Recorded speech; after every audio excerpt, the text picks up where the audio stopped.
Today is Monday, April 26, 2021. This is the District 65 regular board meeting. We are convening at 7:04 p.m. Thank you, Adila. Due to the governor's executive order suspending certain Open Meetings Act requirements in order to comply with the state of emergency, tonight's District 65 Board of Education will be conducted virtually. And I will start us off with the land acknowledgement, and then we can move into roll call. We take time to acknowledge that the land that we meet on is the traditional homelands of the Council of the Three Fires, the Potawatomi, Ojibwa, and Ottawa. This land also served as an important meeting place for Miami, Ho-Chunk, the Menominee, Anoka, Sac, Fox, Peoria, Arapaho, Cheyenne, and other tribal nations. This land has long been a center for Indigenous people to gather, trade, and maintain kinship ties. Located at the intersection of several great waterways, the region has become the site of travel and prosperity. We acknowledge Evanston and John Evans are tied to the massacre of the Arapaho and Cheyenne for railroads and westward expansion, upon which John Evans developed his wealth and founded Evanston. This land was violently taken under settler colonialism through genocide and open warfare, and the region that is now Illinois and Chicagoland is still home to thousands of Native people who are actively struggling for sovereignty, self-determination, and justice. The genocidal acts of settler colonialism extended to peoples of Africa and their enslaved descendants. Despite Illinois eventually prohibiting slavery, slavery was an accepted practice before and after statehood.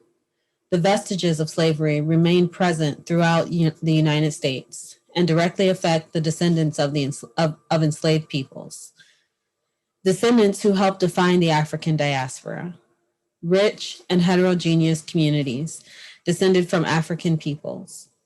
The genocidal patterns of violence against peoples of African descent and Indigenous people have been replicated to exclude and harm people from many intersecting marginalized identities. Folks who have been minoritized by religion, disability, LGBTQ identified peoples, Black and Indigenous people of color, and people of color writ large in the United States. These patterns of violence demonstrate the pursuit to end state-sanctioned violence against Black and Indigenous people of color is a daily struggle for liberation from continued social, political, and economic anti-Black racism and oppression. Today, we acknowledge that we are living, breathing, loving, grieving, laughing, and sharing space on unceded territory. May we learn to honor the historical and contemporary presence and the power of the people and their belief that we must be caretakers of this land and the waters for livelihood of future generations. The land that surrounds us is part of who we are. It reflects our histories. It is within District 65's responsibility as an academic institution to disseminate knowledge about Black and Indigenous peoples and marginalized peoples writ large, consistent with our commitment to equity. We will work towards sharing truth and promoting healing for the sake of our children and families. It's important to understand the long-standing history that has brought us to reside on this land and to seek to understand our place within that history. Land acknowledgements do not exist in the past tense or only in a historical context. Colonialism is a current and ongoing process. We need to understand our present participation. We encourage everyone consuming this message to continue expanding their knowledge and reduce their harm through awareness of local mutual aid models for survival and engagement with online and local resources such as the Chicago American Indian Community Collaborative and the Shorefront Legacy Center.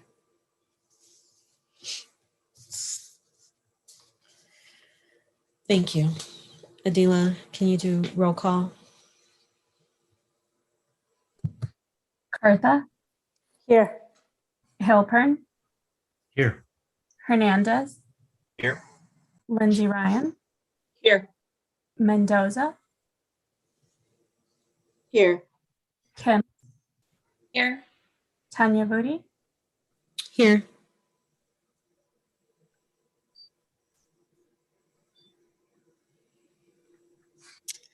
Joey, you have the motion. I had it open. I apologize. Okay. I move that the Board of Education approve tonight's meeting agenda as presented.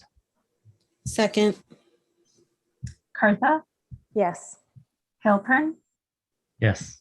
Hernandez, Yes. Lindsay Ryan, Yes. Mendoza, Yes. Kim, Yes. Tanya Vudi. Yes. Motion passes 7-0.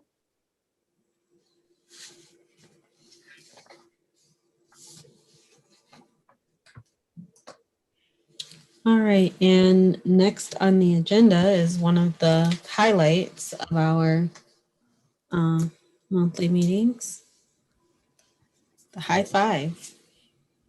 All right. Good evening, everyone. We are entering our second to last month of recognizing our amazing team members as part of our High Five, celebrating excellence in District 65 staff recognition program. I would like to thank Byline Bank for their continued support of the program. With their sponsorship, each recipient will receive a $100 gift card and a frame recognition certificate. First up, we want to honor April's licensed staff recipient, Ms. Cheryl Logan. Cheryl is a social worker at Willard Elementary and served our district for 33 years.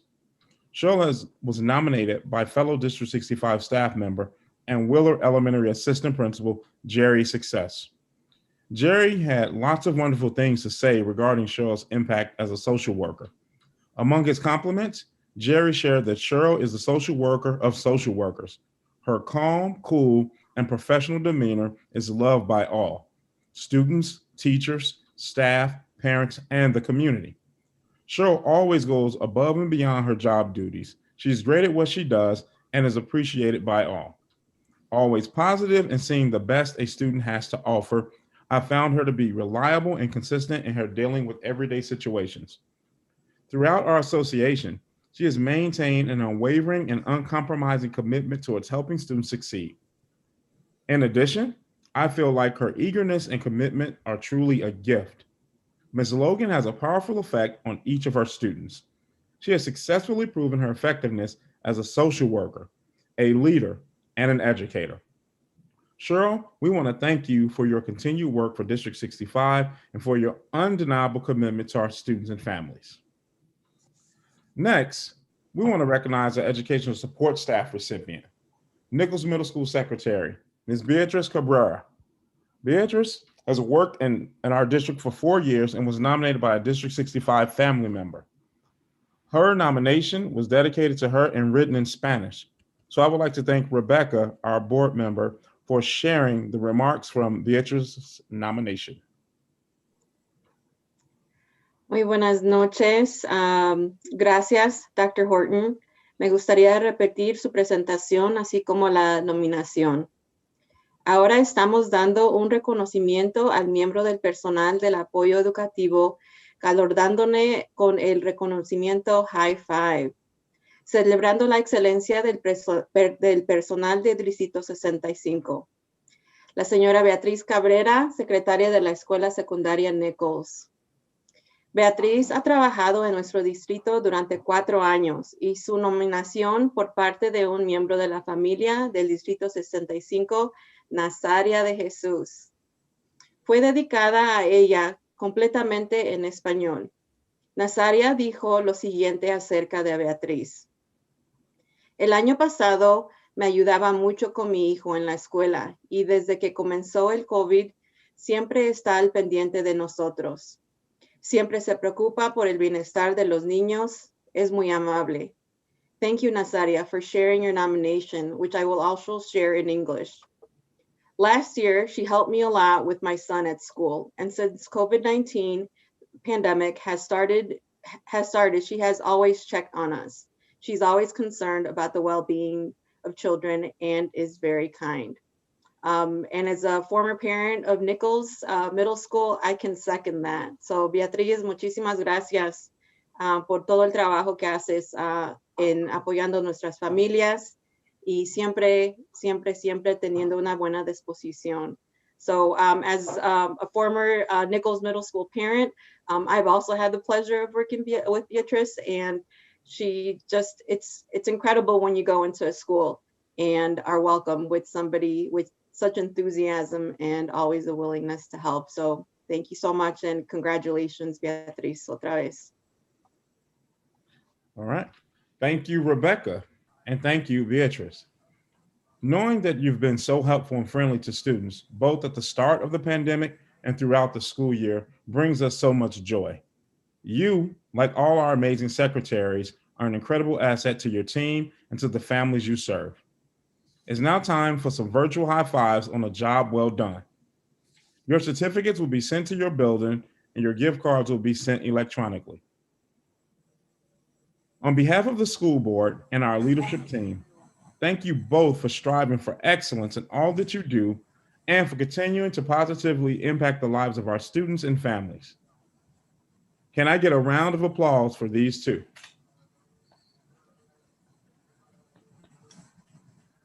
Does anyone have anything they would like to share? Just wanted to share, I know Beatriz too. Hi, Beatriz, good to see you again. As a fellow parent over at Dawes, when I was at Dawes, she was an incredible colleague and we were doing our multilingual day and again, representing Guatemala. So just a wonderful, wonderful human being and so happy to see that you're being honored because you deserve it. Again, this is one of my favorites. So to all the awardees, thank you for the work that you do on behalf of our families and school districts. We really appreciate it. Yeah, I just want to add thank you for inspiring us and thank you for giving such important level of care and representing, I think, our highest hopes for what children and families experience in their relationships with schools. We appreciate you all, especially in this year that called for all of us to truly demonstrate what our character and our commitments are. And so I think this is an even more special moment to honor how you all's character and commitments have showed up for children and families. And thank you for taking such good care of our community. And we hope to continue taking good care of y'all. All right. I would like to thank Beatrice for joining us this evening and remind our community that May is our last month for the high five. For this school year, that is. Nomination forms are still available on our website at district65.net/high five and through our Fast Five newsletter. Thank you. Thank you, Dr. Horton, and thank you, Rebecca. The next part of our agenda is board and superintendent comments. And I wanted to take a moment to acknowledge the lives of Adam Toledo and Micaiah Bryant, and the grieving process that many of us are in honoring those young people who lost their lives to state-sanctioned violence. And I had a poem that I wanted to read in their honor. It's a poem by Audre Lorde called A Litany for Survival. For those of us who live at the shoreline, standing upon the constant edges of decision, crucial and alone. For those of us who cannot indulge the passing dreams of choice, who love in doorways, coming and going, in the hours between dawns, looking inward and outward, at once, before and after, seeking a now that can breed futures, like bread in our children's mouths, so their dreams will not reflect the death of ours. For those of us who were imprinted with fear, like a faint line in the center of our foreheads, learning to be afraid with our mother's milk, for by this weapon, this illusion of some safety to be found, the heavy-footed hope to silence us, for all of us, this instant and this triumph, we were never meant to survive. And when the sun rises, we are afraid it might not remain. And when the sun sets, we are afraid it might not rise in the morning. And when our stomachs are full, we are afraid of indigestion. And when our stomachs are empty, we are afraid we may never eat again. When we are loved, we are afraid love will vanish. When we are alone, we are afraid love will never return. And when we speak, we are afraid our words will not be heard, nor welcome. But when we are silent, we are still afraid. So it is better to speak, remembering we were never meant to survive.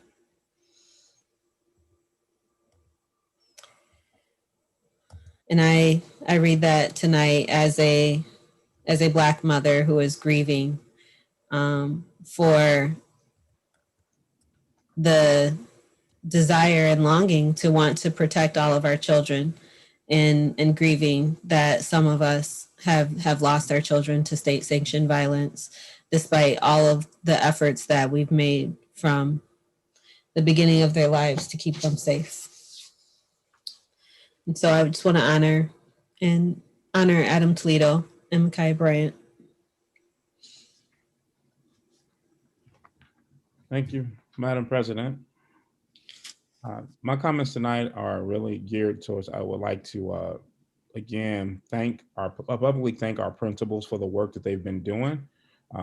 Our principals are, we know, the heartbeat of making sure that our teachers have what they need. Outside of our teachers, we know our principals is the second level of what's the most important for our school as far as the effectiveness. And they have really worked hard to organize, to maintain, and continue to move instruction as a priority. And this year taking on SEL at a level that has never been taken on, considering what our students and families have experienced. And so I wanted to thank them. I also would like to thank our union leaders and our unions. While we have had our moments in our times in our disagreements, I can honestly say what has really been successful for us, for me as a superintendent, is being able to meet with them weekly and having great conversations, whether they're hard or easy, to come up with some discussion, some solutions to some of the problems. And I just want to publicly thank our unions as well as our principals for their, and definitely not forgetting the teachers that's on the front line. We got to always remember this work it can be thankless, but I believe what has happened through the pandemic, we now know teachers and the roles that they play is more than just literacy and numeracy, and it's about life and development. And so thanking everyone for their contributions to helping us get to this point where we can say we've now been in school for at least 2.5 months in return. And for those who are still working in a remote setting, we appreciate you all for it. So thank you. Thank you, Dr. Horton. Were there any other board comments for this evening?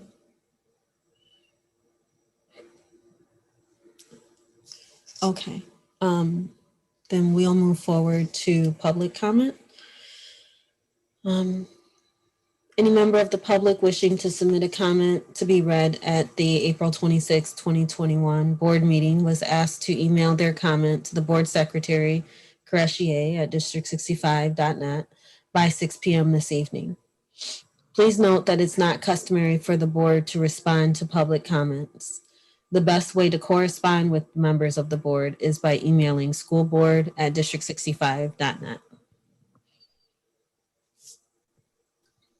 Great. I'll begin public comments with a comment from Stephanie Hughes. She writes, members of the District 65 board, Superintendent Horton has shared that school will be open 5 days a week next year, but there are many details yet to be communicated. The materials attached to tonight's meeting are unclear and do not suggest that full reopening is the district's plan. I hope that I am misreading. Children have always been at an extremely low risk from COVID. All adults who want to be vaccinated can be. Meanwhile, students' mental, social, emotional, and academic health has plummeted over the past months and continue to decline. Here are some of the questions weighing on my mind as we look to the next school year. Will teachers be in the classroom in the fall? Currently, many middle school students are sitting in a school building but still attending classes over Zoom. This is not in-person learning. Elementary students currently have a maximum of about 12 hours each week with an instructor, compared to approximately 30 hours pre-COVID. Zoom sessions are regularly canceled or cut short, which limits instruction time even more. Will the district commit to kids getting as much live instruction time in the fall as they did pre-COVID? We simply cannot continue to expect elementary school students to self-educate. This approach is failing and it's hurting kids. How will the use of technology in the classroom next school year compare to this year and to pre-COVID? Will the new curricula that relies heavily on videos be continued next year? What specific steps will the district take to ensure that the school day includes opportunities for social interaction throughout the day, including recess? Kids are going to need substantial academic and emotional support to reacclimate to school next year. What will the district do to provide additional support to all students? It would be very helpful if the board can share regular updates on these topics, even if decisions are not yet finalized. Transparency is more important than ever. Thank you for your important work on behalf of our kids, Stephanie Hughes, parent of 4th and 7th graders.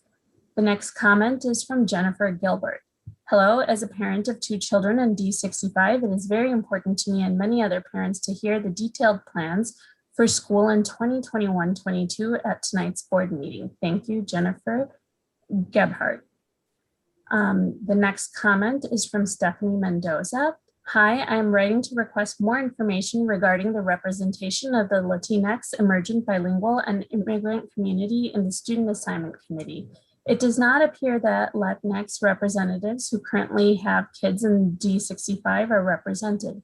These community members experience the district's experience. It matters that they experience unique inequities, issues regarding busing and access to services. I'm concerned about the lack of representation from Latinx parents who have been and will be in District 65 for a long time, and the impact this lack of representation will have on our children for years to come. We are a marginalized group in Evanston, and it doesn't seem to be seen by the board and District 65 administrative staff. Was this a concern to the consulting group or student assignment committee leaders? The one Latinx person listed as a parent is a Skokie resident without kids in District 65.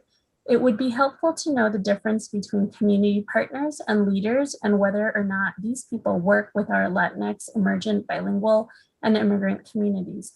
We have a consulting firm and equity-focused staff that somehow missed this. What message does this send to our community who has already expressed concerns about being consistently overlooked and underserved? I hope the board and administrative staff move quickly to fix these issues for this fundamental work and address inequities in the student assignments. Best, Stephanie Mendoza. The last comment for tonight is from Emily Wood. The district community participated in a thought exchange earlier this year, and we received the results in February. The overwhelming theme of responses was that central office staffing was excessive and the district should reduce the use of consultants. Just last week, however, the district community received another survey from yet another consultant. It seems as though the thought exchange was a waste of money because the district has not paid any attention to community concerns. Why is the district still engaging consultants? Similarly, I saw in the 2021 budget that we now have 6 assistant or deputy superintendents. The assistant superintendents of schools was split into elementary and middle school, and the roles of deputy superintendent and assistant superintendent of special services was created. In light of the thought exchange results, what steps is the district taking to consolidate some of these roles? And why has the district created 3 new superintendent roles in the first place? I could not find any district communications announcing these new positions and would like to know why the district believes they are necessary. To outsiders, the obvious first step would be to reconsolidate the superintendent of elementary and middle school roles, because there surely must be considerable overlap there, considering curriculum is supposed to be handled by an entirely different superintendent. In general, what steps is the district taking to reduce this administrative bloat? The district took the time and expense to find out what the community thinks about district operations, and the community responded. Please follow the community's very clear wishes and work on reducing administrative expenses instead of expanding them. I'd also like to make a comment about transparency. Many links are broken on the District 65 website. Old reports are missing, which suggests that the district is deleting web pages. Are these pages being removed intentionally? When will these pages be restored? Emily Woods. And that concludes the public comments for tonight. Thank you, Adila. And Sunny, you have the next item. I move that the Board of Education accept the recommendations outlined in the attached group motion and approve the personnel, appointments, leaves, and separations, Board of Education March 2021 meeting minutes, February 2021 list of bills, treasurer's report, budget amendment, and destruction and release of March 2019 closed session meeting minutes and recordings. Second.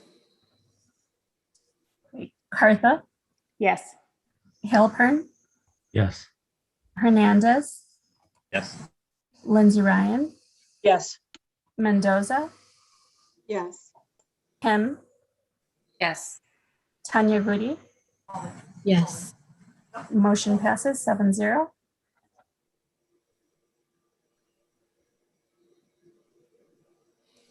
Instead, Q. So I move that the Board of Education approve the policy amendments in Press 106 and Policy 455 as presented and listed in the board packet. Second. And these were items that were reviewed at the policy committee and that have been moved to the regular meeting for vote. Am I correct? There's not new information there. Okay. So I think that we're ready for roll call. Cartha, Yes. Halpern, Yes. Hernandez, Yes. Lindsay Ryan, Yes. Mendoza, Yes. Kim, Yes. Tanya Rudy. Yes. Motion passes 7-0. Thank you. And Biz? I move that the Board of Education approve the FY 2021 Early Head Start Program Governance Bylaws as presented. Second. And Katrina, are you here to share a little bit with us about the bylaws?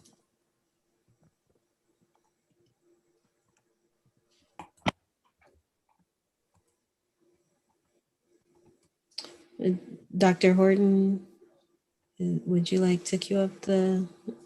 Katrina is here. I just saw her phone, on mute. There she There is. she is. Okay. I think she- Yes, so we have the program governance bylaws. There were not any adjustments to the bylaws from the policy council. There was one statement that was added for COVID-19 flexibilities, and that would just allow the flexibility to change meeting times and the submission of data, just so that we could have as much parent participation as possible.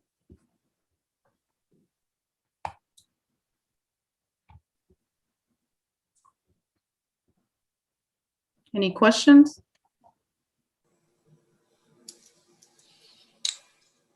I'm sorry, I lost my signal for just a moment and popped back on. Given that there weren't any changes to what has been in existence, And I know that you work closely with the policy council, who are parent representatives, in maintaining these policies.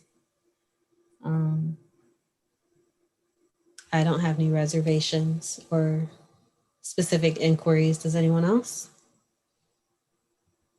All right, let's go ahead and vote. Cartha, Yes. Halpern, Yes. Hernandez, Yes. Lindsay Ryan, Yes. Mendoza, Yes.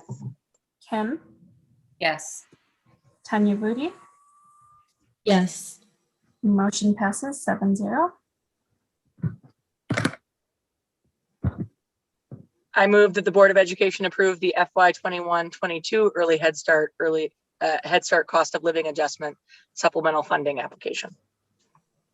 So for that application this year, Head Start is providing a 1.22% COLA increase for all of the early Head Start and Head Start positions, and that will help offset costs for the district.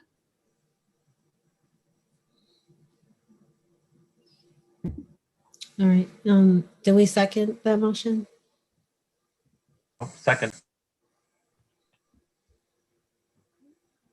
Cartha, Yes. Halpern, Yes. Hernandez, Yes. Lindsay Ryan, Yes. Mendoza, Yes. Kim, Yes. Tanya Vudi. Yes. Motion passes 7-0.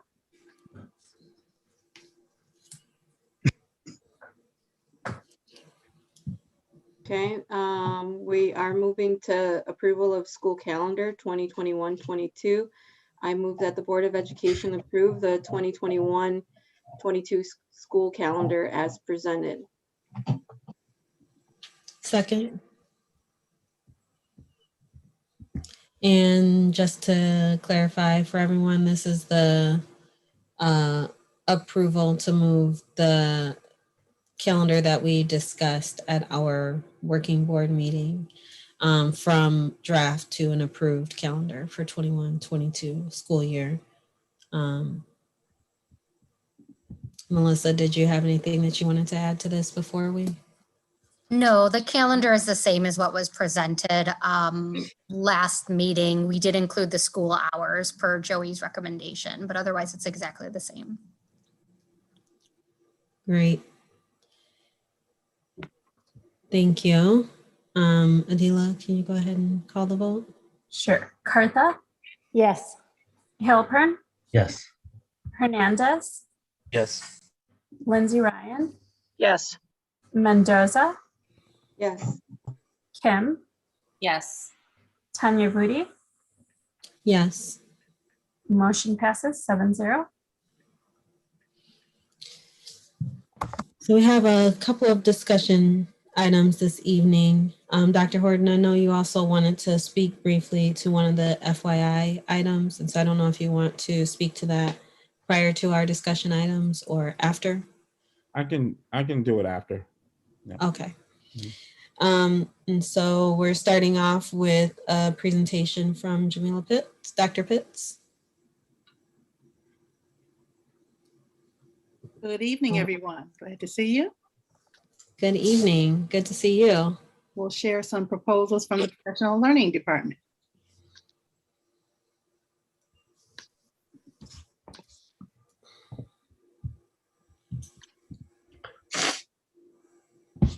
All right, let me go to the,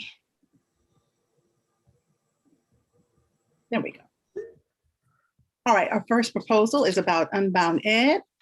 You may remember, well, of course, we have our continuing effort to disrupt the racial predictability of student outcomes.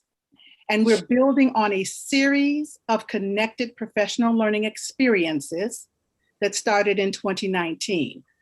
Leaders and DEC representatives attended the Standards Institute. We came back and incorporated those lessons into a series we called Increasing Cognitive Rigor.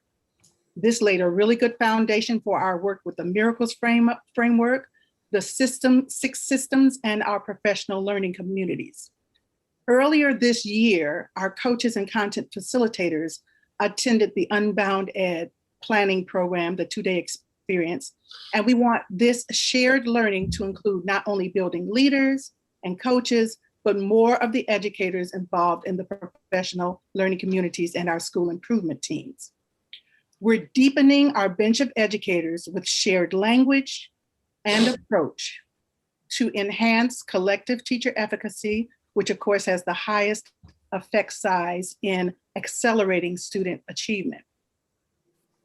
This year, we're introducing a professional learning logic model that we're using when we're preparing our proposals to guide our planning. So we are asking ourselves these few essential questions. Why is this experience needed?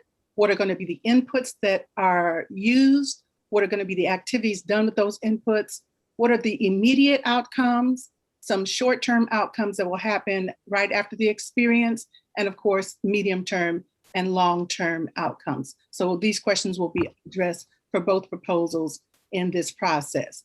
The Professional Learning Department is looking to use our grant funds for these programs. The Title II grant funds are used for professional learning experiences.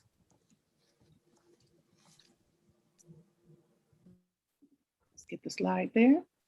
This will include 60 seats for our, oh, no, I want to say something more about Unbound Ed first. Let me get back there. There we go. So one of the silver linings of COVID is access to more virtual conferences like Unbound Ed. We know Unbound Ed, as I said, we went there in 2019, and now they are launching these 2-day virtual summits.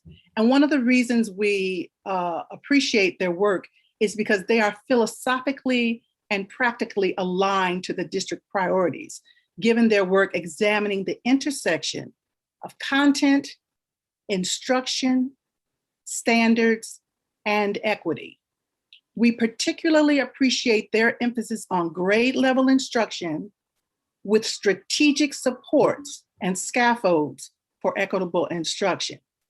So this virtual session is one that's needed to enhance educator capacity to address the 4 PLC questions through strategic planning with aligned curricula that will lead students to have equitable access to grade level instruction.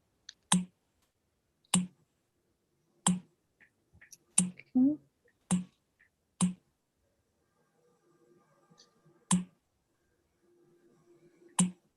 Let me just stop sharing for a second and see if I can come back there.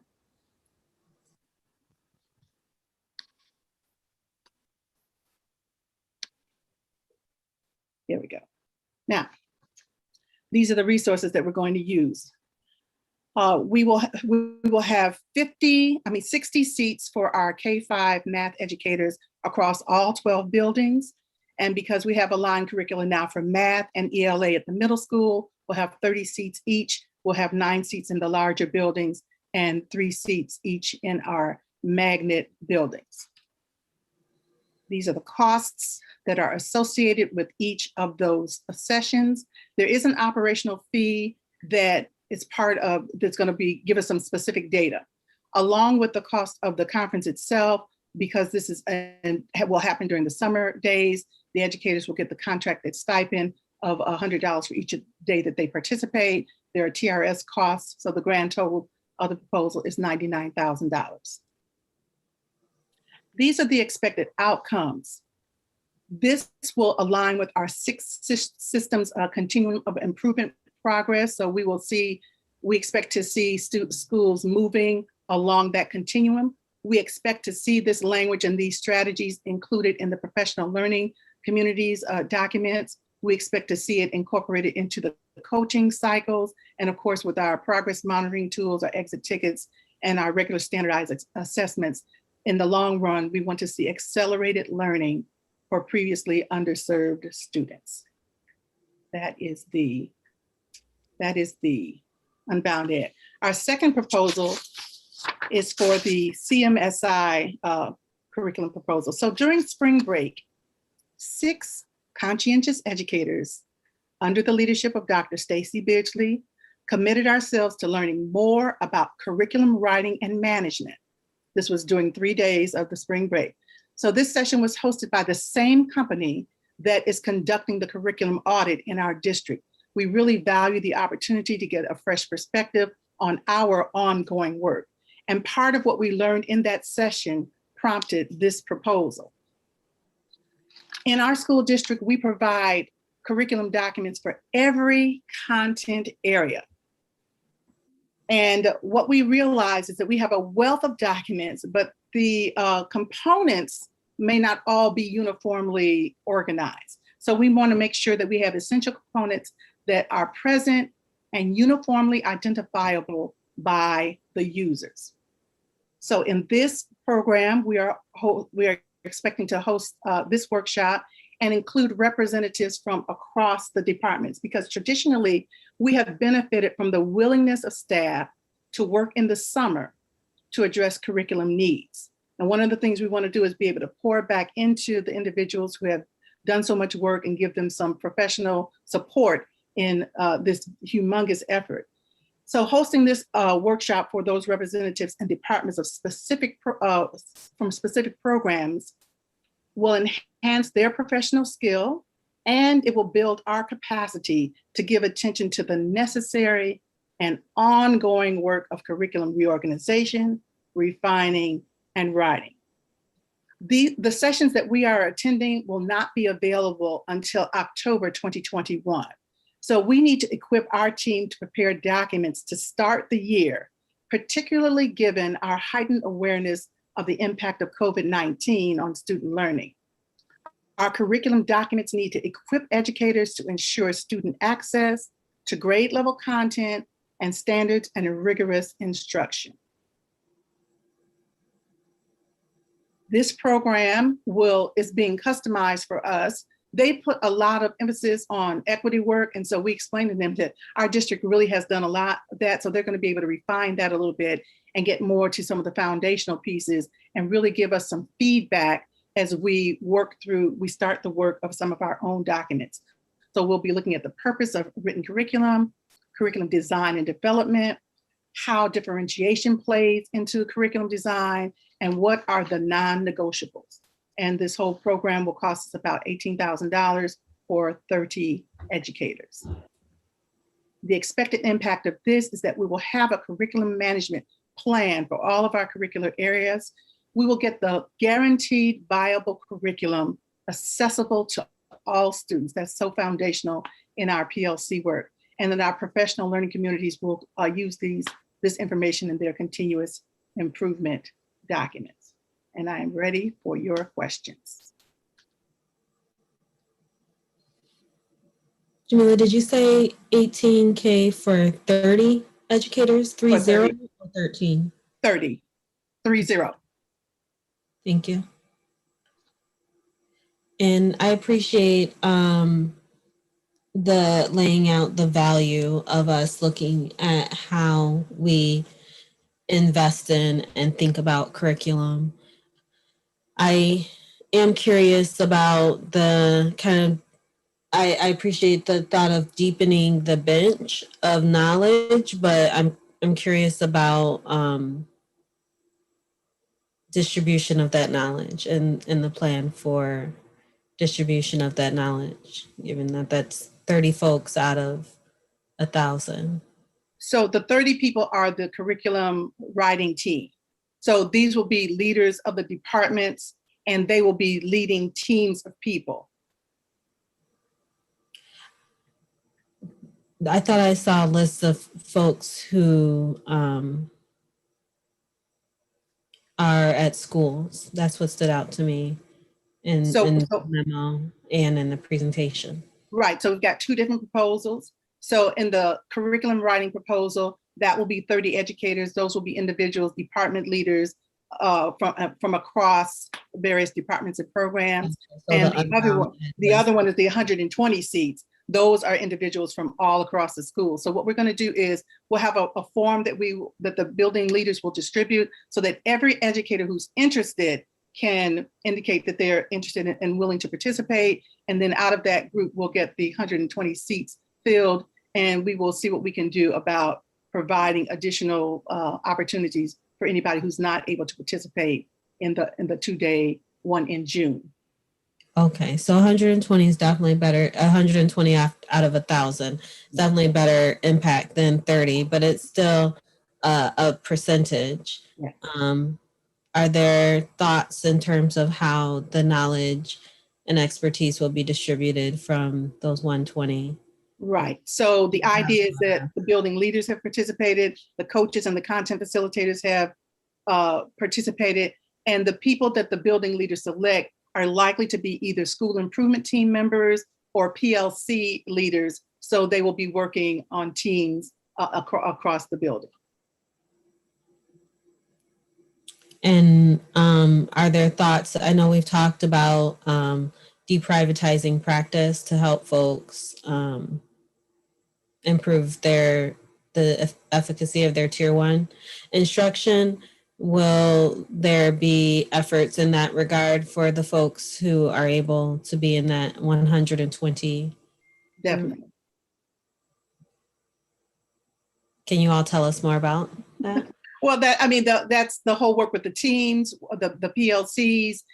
That's when we talk about collective teacher efficacy, we're talking about the individuals working on those teams, looking at student data, looking at student work. So these are the capacities that we're building in this team of educators. Okay. Great. Thank you. Did anyone else have any questions about this professional learning proposal?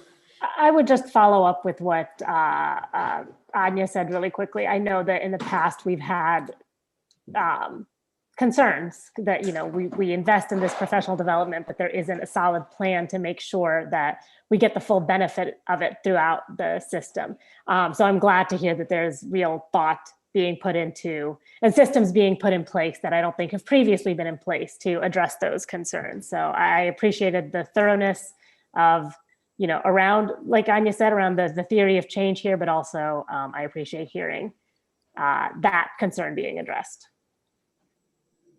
And something else I just want to add with the Cmsi work that's happening, this audit, the findings are, it's an audit. So it's going to tell us what's working, what's not. And so in order for us to really receive the findings and to put those findings into action, we want to make sure that the individuals that's in our leadership roles truly understand what the audit findings mean and give us those recommendations so that boots on the ground can take that feedback and we can make it usable and transition it and transform it into work within our district around how we write curriculum, how we assess our teaching supports for our teachers, and making sure that all of that work is aligned. So I think that is part of I know that's part of our goal with the Cmsi training. So, Dr. Horton, that makes me, that raises a question about the timeline for the curriculum audit and when the recommendations are made, and then when this professional learning happens. Can you just give us an overview of that? Sure. And Stacy, don't let me slaughter it, but if I'm just chime in if I'm off. But right now we've had a few of the six, the strong six that went over spring break, took their time, not went anywhere, but it was virtual. They took the training then the first 2 sessions, if I'm not mistaken. And then there's going to be another group that's going to get this training, of course, before the findings. The findings won't be released to us until mid-July. So we will have individuals that's fully familiar with the standards that come with the audit, and we'll have a clearer picture of how to move the work from these findings to action. So the timing goes, training will have probably anywhere now, but roughly 24 individuals trained in the district. I'll take that back. 36 individuals trained in the district around curriculum auditing, and then what the findings are. And then we can go ahead and when the audit comes back and the findings, we will be able to leverage that. So, and make plans. We're writing curriculum now, right? We're addressing the assessments really aggressively as well. And then our teachers and our administrators in our district, we're always looking to improve our instructional practices. So it falls in at a really good time. Thank you. Go ahead, Stacy. Wait. One thing I was gonna add, and Dr. Horton was 1,000% on point. I think one of the benefits of engaging in this professional learning now is that we're also having the opportunity to learn and do some of that self-assessment. And I think when you take the power of the self-assessment on our current work and line it up against the findings in the audit, I think not only do you have your own self-awareness about change and moving change with urgency, but you have that additional layer of eyes that are going to really help us tune these into really strong actions.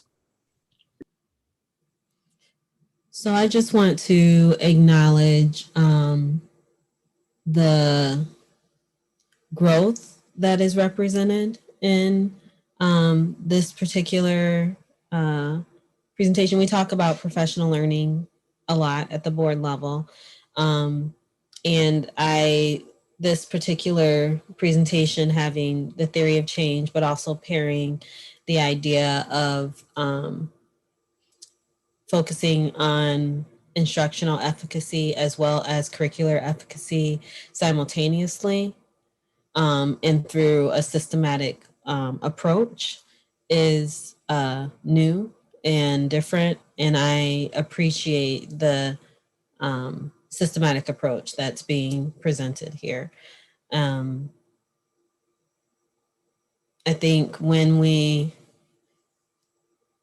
think about, disrupting systematic exclusion, we also have to approach that with a certain level of discipline and a certain level of structure and an alternative system to rely on.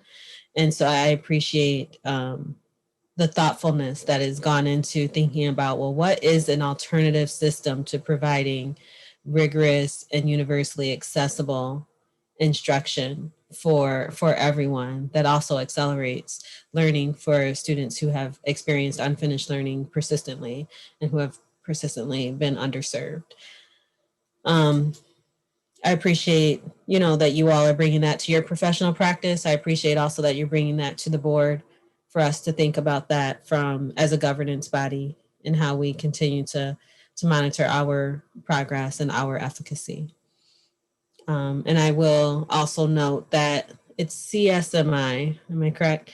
That CSMI did speak to members of the board as well. And so they're providing a really comprehensive audit of how our systems are working together to allow for curricular efficacy. And so that feedback will be useful at multiple tiers of our organization.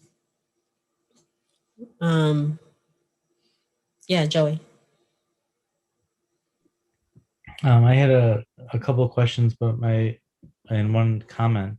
The first is, I love the opportunity to invest in professional learning that accounts for so many seats. Right? If I'm reading this correctly and I'm hearing correctly, we're going to have 120 people participate in this journey at the same time. And is that right? Yes. And that just matches brilliantly with the goal of teacher efficacy. It cannot be done sending people out 2 at a time to do something and hoping that they have similar experiences. That doing it together and doing it with building teams, I love that, and it makes the investment in it feel a lot better.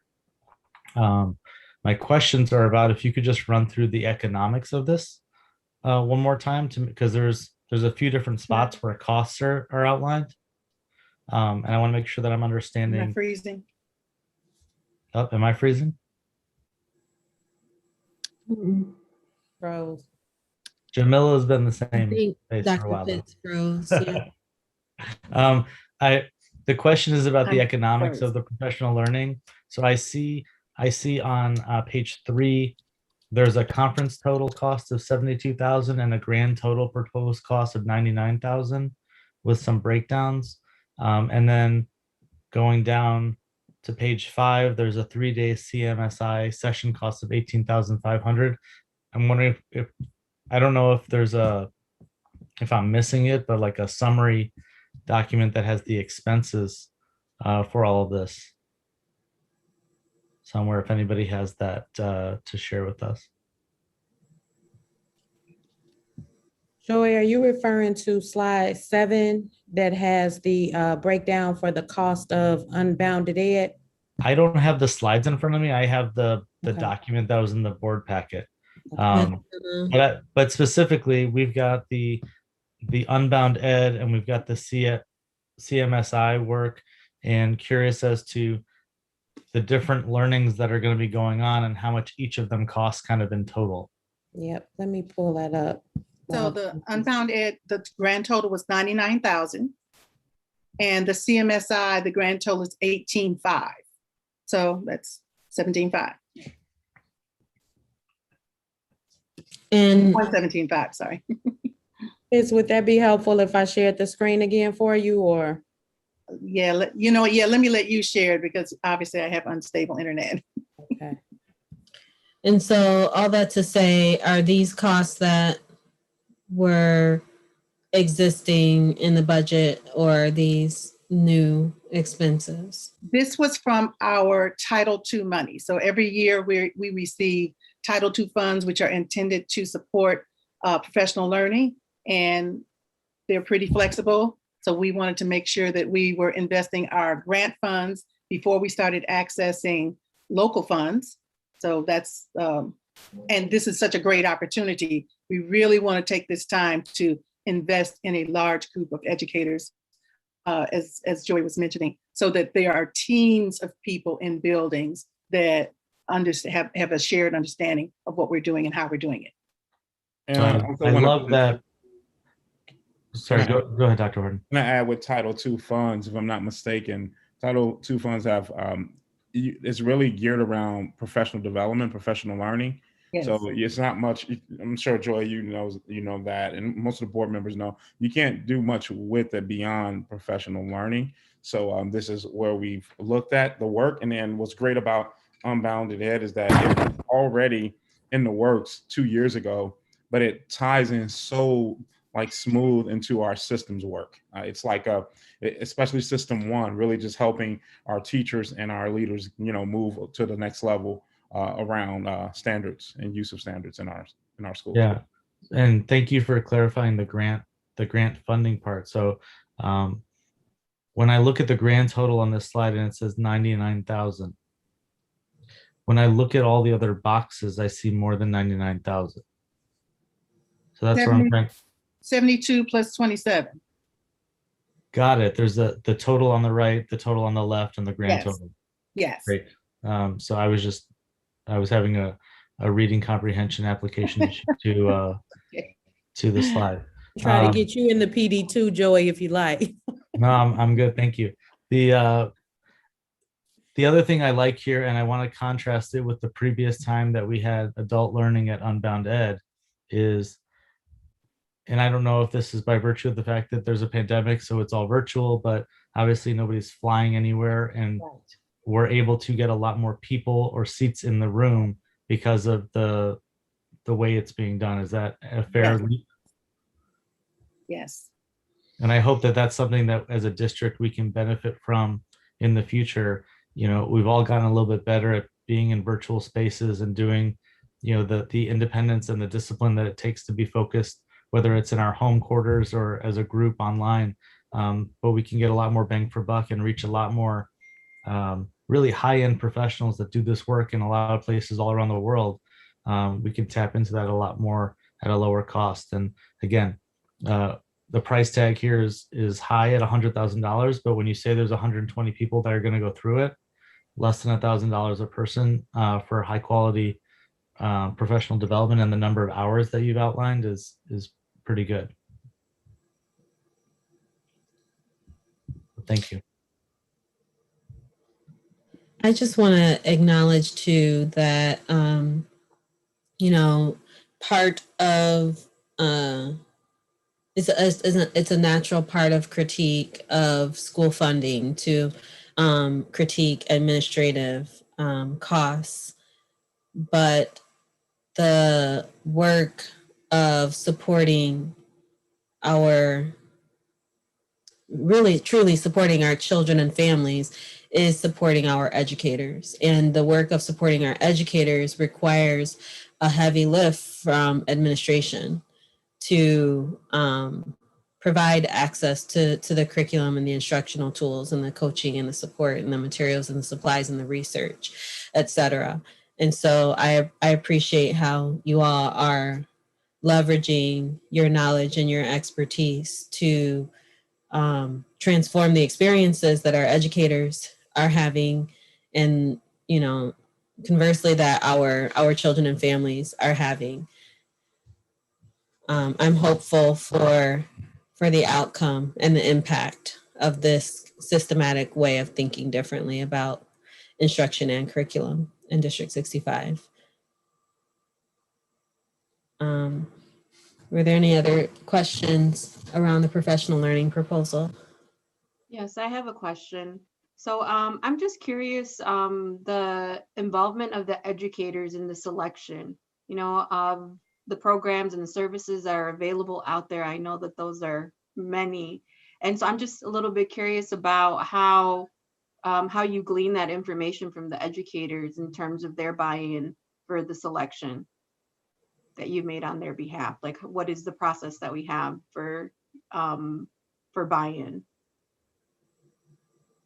Well, for the Unbound Ed, we did, as I mentioned, we sent the leaders and of course DEC representatives went on that first one, and people found that experience to be highly valuable. The coaches and the content facilitators participated in February, and particularly this Unbound Ed session supports the new mathematics curricula, the aligned curricula that we have purchased. So we really, since it was a new curricula, we really wanted to invest and respond to the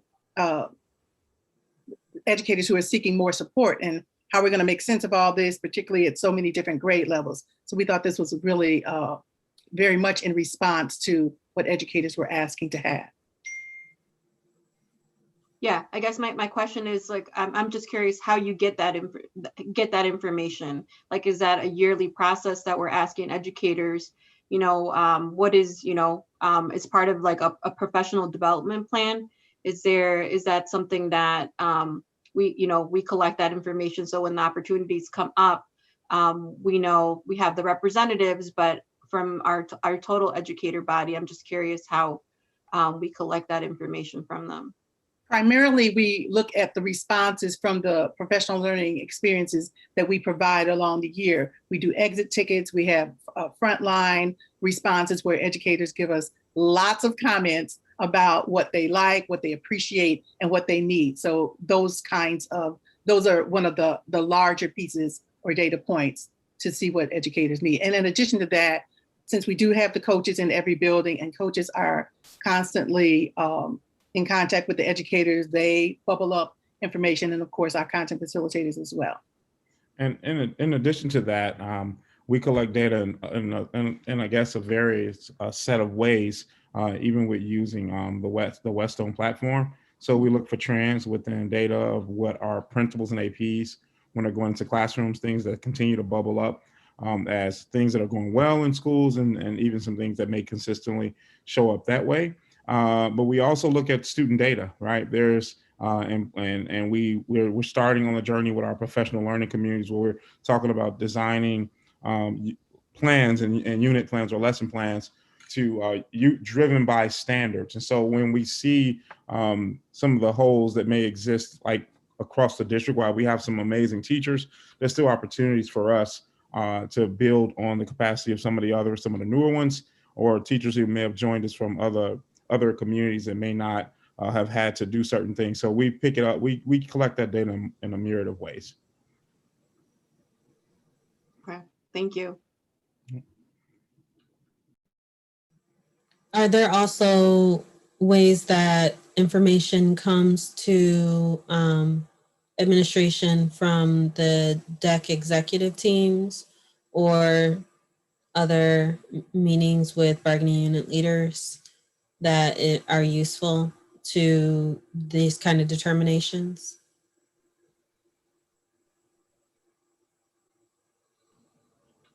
Stacey, you want to talk about CAC? Is that an opportunity? Yeah. Sure, absolutely. So Curriculum Advisory Committee is essentially staffed with 1 member from all our K-5s, 2 from our middle schools, and 2 from our magnets. We are not as much focused on professional learning. We are more focused on the identification of needs through our curriculum and curricular resources, and then reviewing and vetting curricular pilots as well as potential adoption of curricular materials. And so that is a place where we do, through our standing, the structure is that there's standing committees in each discipline. And I will say that the standing committee members in each discipline do give quite a bit of feedback and ideas and opportunities in professional learning design. And we have 2 CAC presentations tomorrow where part of what they're bringing forward in regards to adoption recommendations also include recommendations around professional learning to support educators with those instructional resources. So in fact, there is intersection there. It is generally connected to our thinking about those instructional resources, but it absolutely does include professional learning when we bring forward those recommendations. May I also add that we this year reestablished the Joint Professional Learning Committee. That committee has representatives from our paraprofessionals, our educators and administration, and we meet on a monthly basis, and we have looked at our tiered structure, and we just look at all kinds of concerns that need multiple perspectives. And one of the most exciting things about that group is that it includes special educators, early childhood educators, fine arts educators. So it's really a cross section of perspectives. And that was one of our commitments early on, that we would make sure that we would solicit the multiple perspectives that we needed on the various questions that we're needing to consider.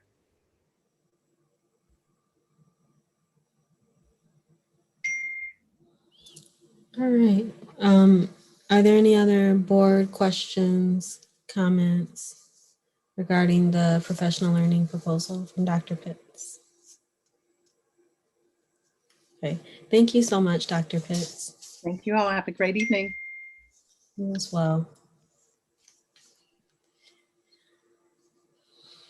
And next, we have a really important and I think much anticipated presentation from Dr. Green about school year 21-22 return to school plans. Don't set it up so much, Anya. I don't want to disappoint folks. Well, listen. So I'm going to share my screen. Oops, wrong share. Wrong button. Somebody else did that tonight too. I guess it's contagious. So good evening. We're going to talk a little bit about the SY22 planning process. I want to emphasize planning process. And what I have displayed on the screen is a brief objective for this process. So the team and I are going to kind of talk through some of the work that we've engaged in.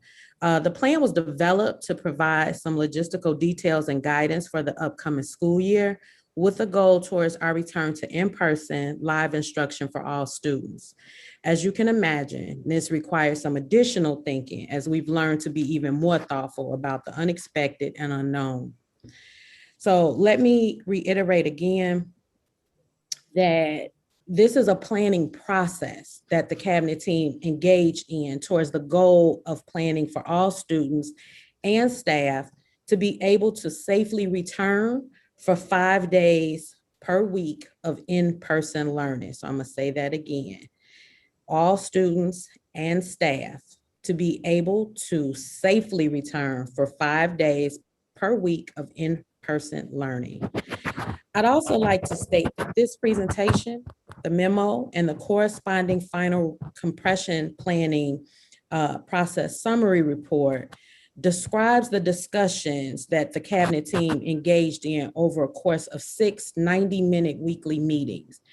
In the spirit of transparency, the report itself is a 22-page narrative that really lets you see, for better or worse, our internal thoughts as a team.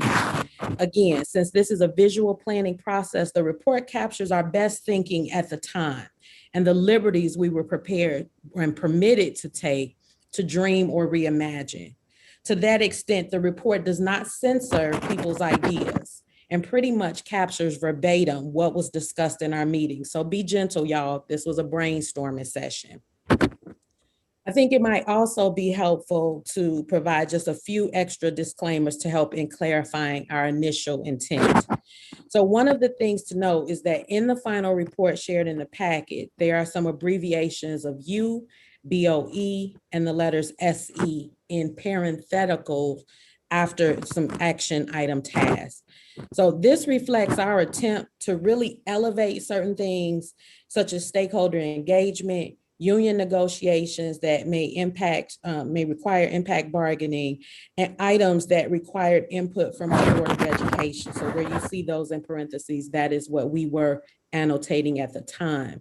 You may also notice that by sharing our internal thinking, we recognize that this report can contain some errors and there may be some items that aren't fully fleshed out as part of our practice and or are being refined as additional details, guidance, and resources continue to become available.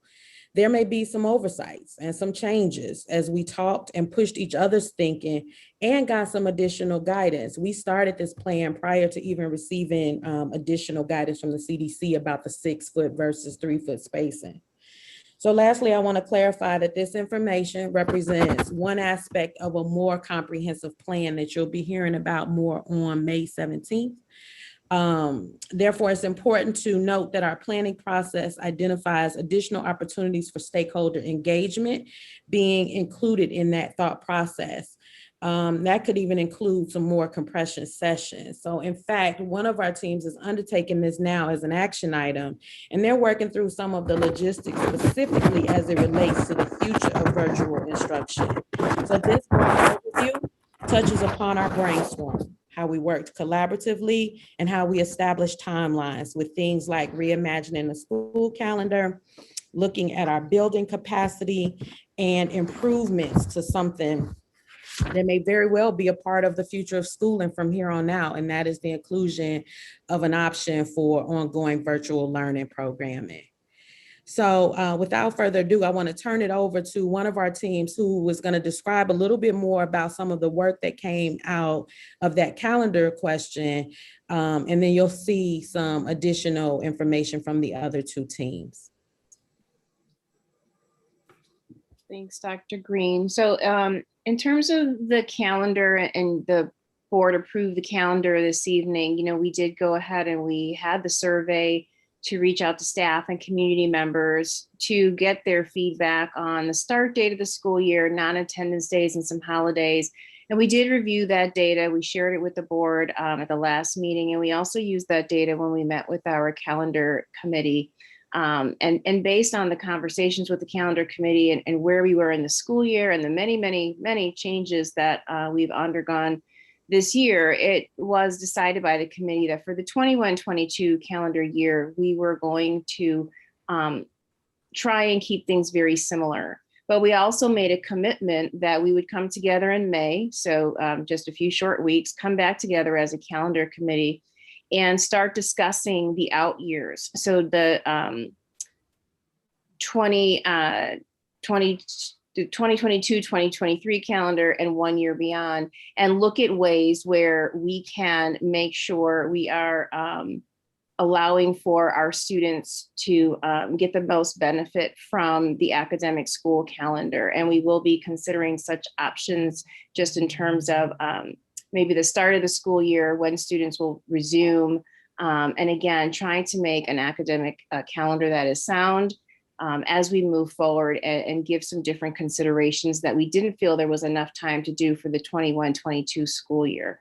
Wanting to make sure that we would give, if there were going to be any significant changes, that families in our communities would have an opportunity to address those and to be mindful of any changes that they may need to make. And so when the committee is finished with its work, we will bring back draft calendars to the board in the fall for consideration moving forward.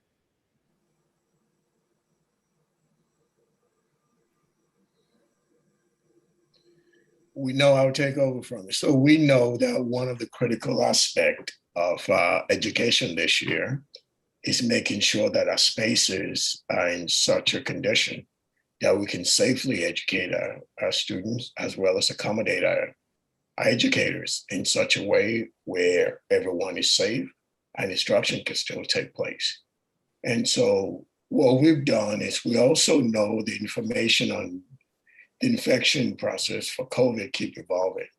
And we've been evolving with that. We've been updating our guidance to make sure that we incorporate the latest information that are available. With that being said, we've updated our occupancy rate. If you remember earlier, when we started school, we were doing 6 feet. Now we've gone down to 3 feet now. We've also spaced our rooms accordingly. So by doing this, we are updating the operational manual that we use for our school operations. And one thing I want to point out very clearly is that one of the changes that we're planning to make in the upcoming school year is to ensure that there will be outdoor spaces that will be available to accommodate our students. We're planning on that, and I can assure you that's going to be in the mix for next year.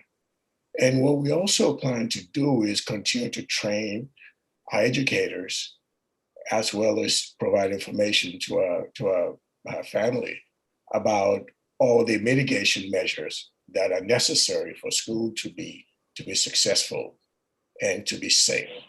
So some of the timeline on the projects that we're undertaking to make that happen, it's been going on since March, and it will continue to go on till June, when we should have as close to in final as possible. An additional thing that I want to point out is that as part of that training on mitigation and making sure that everyone in the district, educators, as well as our teachers, are informed about the process required for things to go well, is we have trainings that will be provided to our educators at the August Institute days. So I want to conclude on this page by saying we recognize a critical part of what we need to do in the district that we continue to do is to make sure that our facilities are in good shape.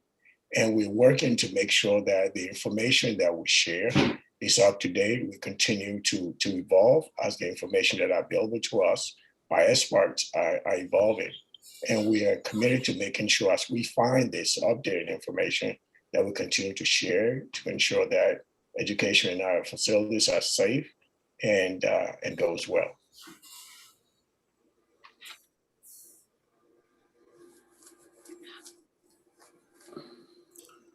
As you heard this evening, as part of our design process, we've been paying close attention to the importance of lifting what we're calling a virtual school option for any student who may not be able to return to in-person learning for the school year 2022.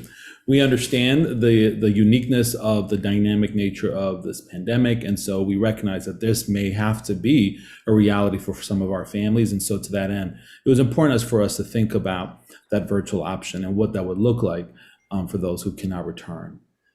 In addition, so in order to engage in that process, we went through our compression planning. We brought together a small group of stakeholders to think about what would be the important elements for the structure in terms of its dynamic nature, being able to ensure that there's stability, all the best qualities that we would want to have had in a virtual learning option, given that all school, our goal is to have as many, if not everybody, returning to 5 days a week in-person learning. Thank you. And following on that, we will build, based on that model, our staffing plans, make sure we align our curriculum. And we're going to be really reflecting on the best practices and lessons learned from this school year so that we can embed and engage them in the virtual school option. We're also going to be working to develop really robust communications for families about this virtual option and what the enrollment process looks like, and coordinating with the Evanston High School so we can learn about their anticipated plans and make sure that we're aligning that to better serve our families.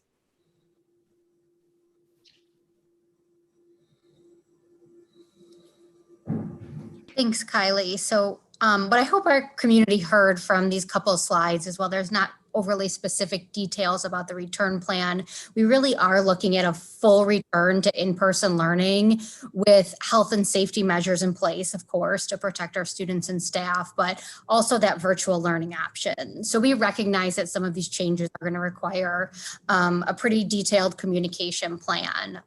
So we will be Following largely what we've done this school year and taking a multifaceted approach, I think our board will remember from a previous conversation, we talked a lot about the rule of 7 and people needing to hear things 7 different times and 7 different ways to take that information in. So how do we combine some of our traditional outreach efforts with some interpersonal communications and social media and electronic and text messaging we found a lot of success with this year. So we're really going to take a multifaceted approach to communicate our return plans.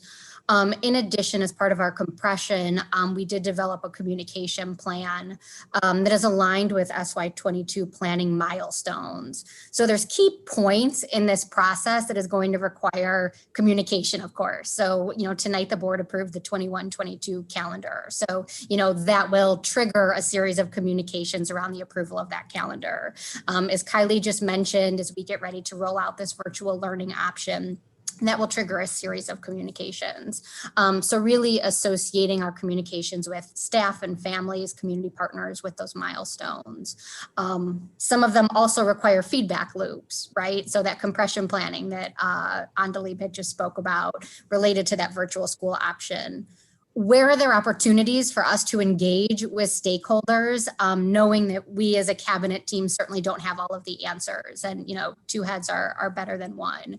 So making sure that there's feedback loops with those milestones. So those could be in the form of compressions, as Dr. Green mentioned, thought exchanges, opportunities for just reflection with our Let's Get It Right team. So various opportunities to sort of take in that two-way communication. We'll also be really prioritizing ensuring that we're communicating with some of our most marginalized communities, those who have traditionally or historically been underrepresented in conversations to, one, of course, ensure language access. So that's for our Spanish speaking families, but, how do we also do that with our low incidence language groups to ensure that they have the important information that they need, especially as it relates to potentially enrolling in a virtual option if that's what their family chooses. And also partnering with our FACE team for support on that outreach. And lastly, I'm really grateful. This past year, we had good success really partnering with some parent and community groups. So while there were many, a couple specifically, ABC, BPAC, Kofi, Opal, they really supported us throughout this year in terms of communicating and connecting with families by helping to share information about our return plans. But also, Kofi and BPAC, made personal phone calls to a lot of families for outreach in Spanish. So they were really invaluable in supporting our communication strategies. So we'll definitely be tapping into those groups again this school year. And I think that Dr. Green is next up. Yep. So I mentioned earlier that the compression process was part of a more robust and comprehensive plan. And essentially, I want to make it clear and restate what Melissa just shared. We fully anticipate a full reopening with safety measures and a virtual learning option. So while, again, those specifics aren't outlined here, I do want us to vision and imagine that that is the goal that we are working for. To that end, additional specific details are forthcoming, and some of the priorities for next year include a comprehensive plan for mental health, including a plan that's specific to guidance counselor support for the middle school grades, a commitment to a monthly two-way communication process for students, families, staff, and community members, including our medical advisory group, to provide updates and feedback on the school year. A clearly articulated plan for responsive classrooms, the restorative practices we've come to deepen our understanding around, nonviolent communication, and I'm not going to butcher that word, but the bullying prevention training. So these are just a few. Stacy, if you could share a little bit more about our accelerated learning. Absolutely. As we look forward, we need to be strategic and disciplined as we work to accelerate learning for our students over the next several years. It's critical to realize the most important thing that we can do is to ensure that all our students are engaged in differentiated and rigorous learning tasks in the environment that is going to best support their learning in the upcoming year. That includes building student independence and agency, and it's leading to get all of our students to the point of meeting or exceeding grade level expectations. Core elements for acceleration of learning in the upcoming year and years include: one, as Kylie mentioned earlier, building off some of the successes from the past year.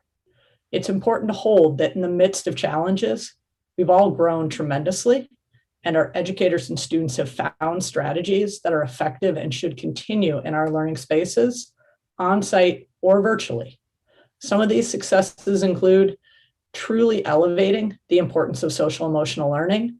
Our K-5 spaces have committed to morning meetings every single day this year to connect. And finding ways to continue those in our practices on-site and virtually are fundamental and important. The foundation to acceleration must include deep attention to social emotional learning and the building of strong, safe learning environments.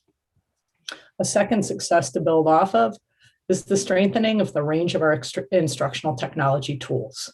The tools that are available to educators and students, there are a number that have proven to be highly successful. There are others that we know we need to weed out and move away from.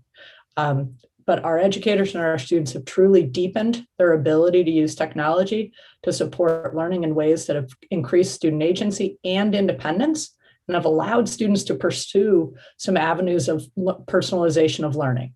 We need to be able to carry some of these practices forward with us, and those will support some of our acceleration of student learning. Two other additional strengths to build on. One, students have, we want to continue on the strengthening of students' abilities to manage their learning with increased independence. We have to honor that our students have done incredible work and made incredible effort over the past year in difficult conditions. We need to see these strengths and these capacities and include those skills in our design for next year and future learning. And finally, even in the midst of all of this, communicating with our families and strengthening our partnership around the most important learning has grown tremendously. And we heard that in an early childhood report earlier this year. So we want to continue to think about how do we use the different venues and avenues to strengthen our families' connections and shared learning responsibility and understanding of what's important in what we're asking kids to be able to master and secure.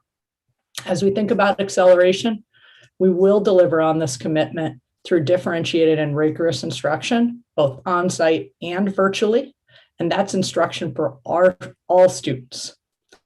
Our work next year must also include monitoring and supporting that instruction for all students, our Tier 1 instruction, as well as the intervention work through our intervention redesign in Tiers 2 and Tier 3. This support needs to be responsive, for we will assess and adjust those interventions and needs as students return and begin to really reestablish where they are in their learning trajectories. So we must be responsive, and we must include professional learning in the form of coaching, workshops, and peer feedback. And I think that's where some of what Dr. Pitts proposed today is really anchored in important learning and work and supportive of this acceleration work for next year. And finally, we will ensure that students who most need support receive interventions and supports within our school day, while also providing options beyond the school day and the school year, as you saw with some of the expansion of summer learning. We need to own that this is work that has begun, will continue next year, and needs to be a commitment and a focus over the next several years to really, truly support our students and our families. Thanks, Stace. And so thank you, team, for sharing out, but thank you everyone else for your time and your attention. This concludes our formal presentation, and we now like to open it up for any questions, comments, concerns, or compliments. Thank you. Because we ain't got to prompt folks for criticism. They do that for free.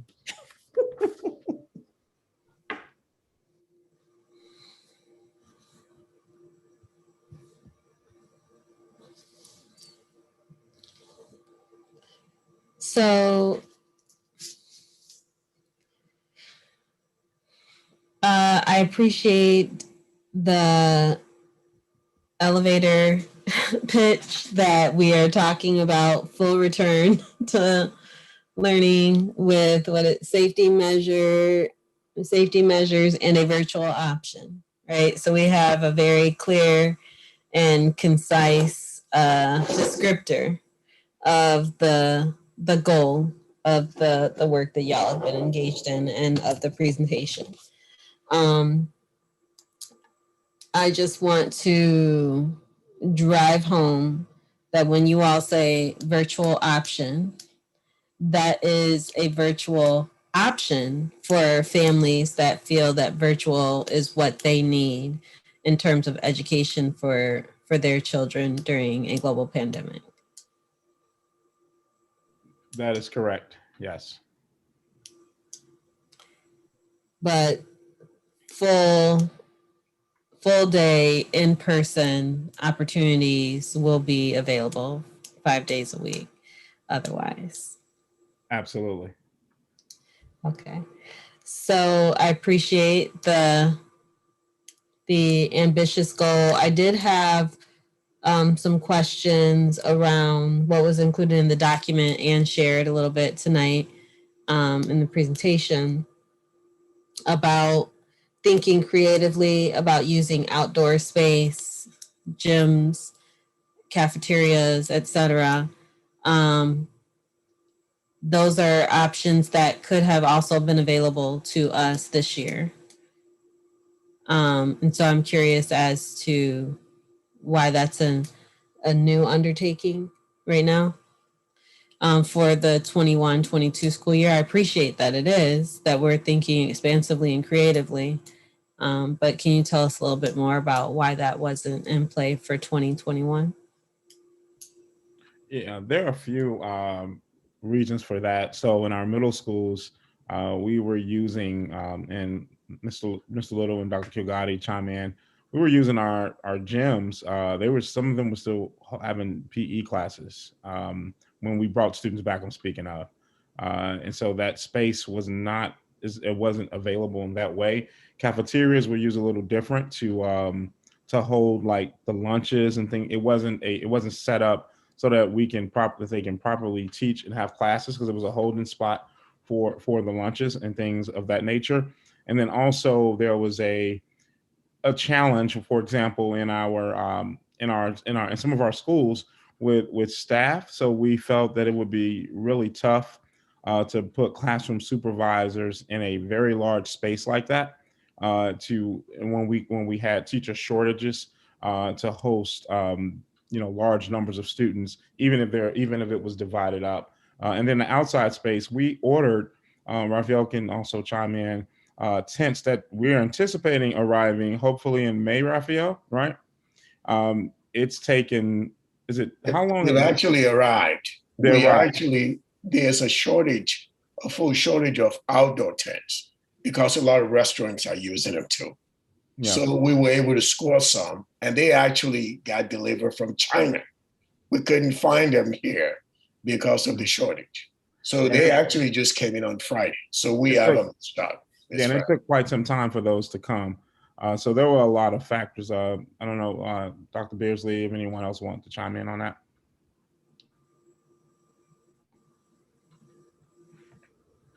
I think you really hit the primary pieces there. And we were using it for storage too. I'm sorry.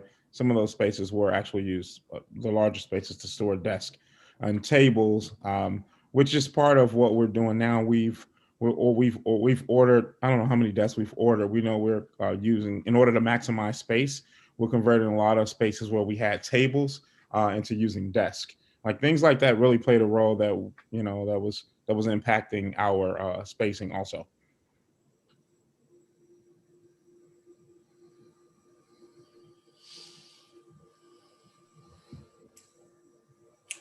So how are those issues not going to be issues next year? 3 feet spacing now. So we are we're able to get more students back into the classes if we take out the tables and put desk in. And then also there's one other thing I was getting ready to say. That's one of the main pieces. Changing the tables to desk was a major piece in many of our schools. I've never seen a school district with so many tables like used for classrooms. but it was pretty significant. And what we've also had an opportunity to do is, for example, the outside spaces, if we need to use them for instruction, we are working to get the technology infrastructure, routers, and to be able to provide the required fee to be able to have classes in those outdoor spaces. So we've had we're having the opportunity to do more planning to be able to get that done for the start of the next school year. And we will have all of our staff will be back 100%. That's the other thing I forgot to leave out. Yeah, Joey. Thank you for the beginnings of the plan and for the preface, Dr. Green, that they were ideas, there's the beginnings. Because I think it definitely is hard sometimes to see the beginning, the stuff that's rough that just gets thrown out there. One of the questions I have is, there's a couple. One is, have you had a chance to go and see some neighboring places that are open to kind of get other ideas out there as to how to systematize some of the things that you've operationalized here, but maybe operationalized differently somewhere else that might be more beneficial? Dr. Kilgotti, can you take that? Absolutely.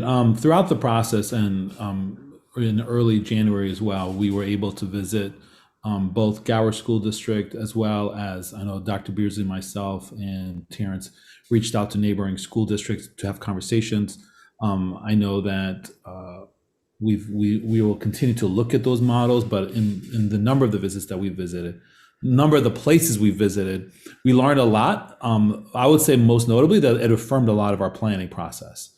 Right. And so in seeing them, many of the things that we saw affirmed the direction we were going, and I would say really bolstered our energy and enthusiasm for the plans we had, that will only become even more important as we go to full 5-day programming. And I really feel confident that we have a strong foundation for those 5 days with all hands on deck, being able to do that successfully, given the safety measures that we put in place and being able to really monitor in our contact tracing practices.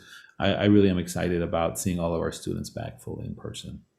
Awesome. And that leads me perfectly to my last question, which is probably the biggest question that won't have a perfect answer right now, which is, how do we incorporate in the plan for next year the knowledge now that there may be other waves of a pandemic? There may be other opportunities where we need to pivot into remote or hybrid learning. And while nobody wants to do that or nobody wants to think that way, that's certainly a real possibility, which is why we're keeping open the possibility for a virtual school for kids that need it, right? And we have things that we've done that are going to carry over to next year, like we've given everybody technology, right? And so that if kids have to be at home next year, the technology is already there, and that's something that doesn't have to be done. But how do we get into a position where we're not chasing other districts that are ahead with these ideas and going to visit them to reaffirm our ideas and get to a place of leading the opportunity to plan for a model that, if it needs to change, it can change back and forth without having to move kids' teachers or move kids' schools, or as much hiccup as some kids had to bounce around quite a bit this year.